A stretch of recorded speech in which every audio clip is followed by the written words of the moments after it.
Hello and welcome muli sa aking kusina. Gagawa tayo ngayon ng crispy chicken fillet.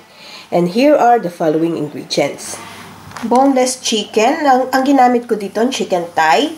So, hiniwa ko na siya ng according to my desired size. At minarinate ko na siya sa lemon, salt, and pepper. So, gagamit din tayo ng panko breadcrumbs, instant mashed potato flakes,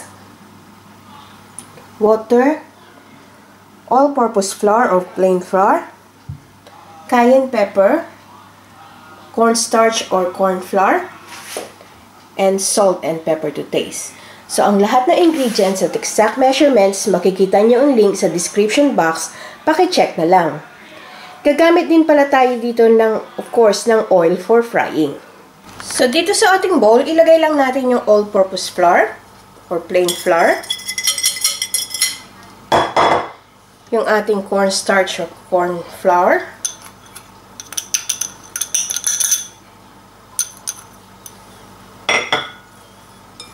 Yung ating salt and pepper. So, bahala na kayo mag-adjust according to your taste.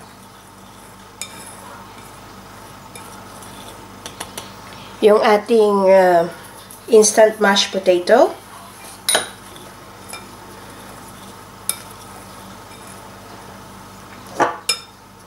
And cayenne pepper. Yung cayenne pepper, depende na rin sa kung gaano nyo ka-spicy gusto.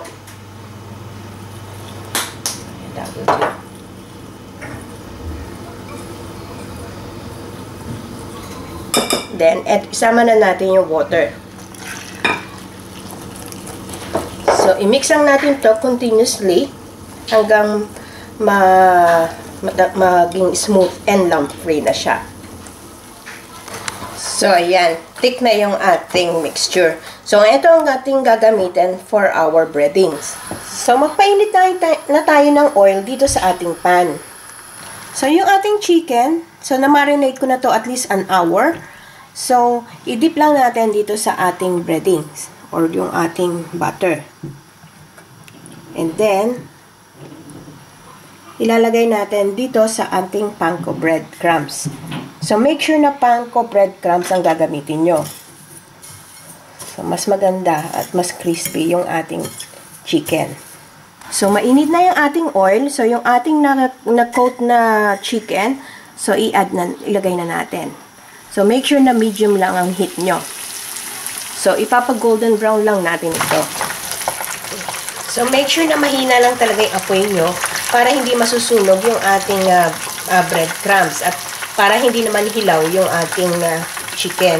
So, pagka brown na, so, itaob lang natin.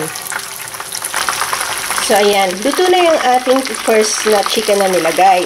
So, niluto ko to between 5 to 6 minutes on each side. Depende sa laki ng chicken. So, i-drain lang natin yung excess oil. Lagay natin dito sa ating wrap. So, continue lang natin ito hanggang matapos natin lahat. So, ito na ang ating crispy chicken fillet.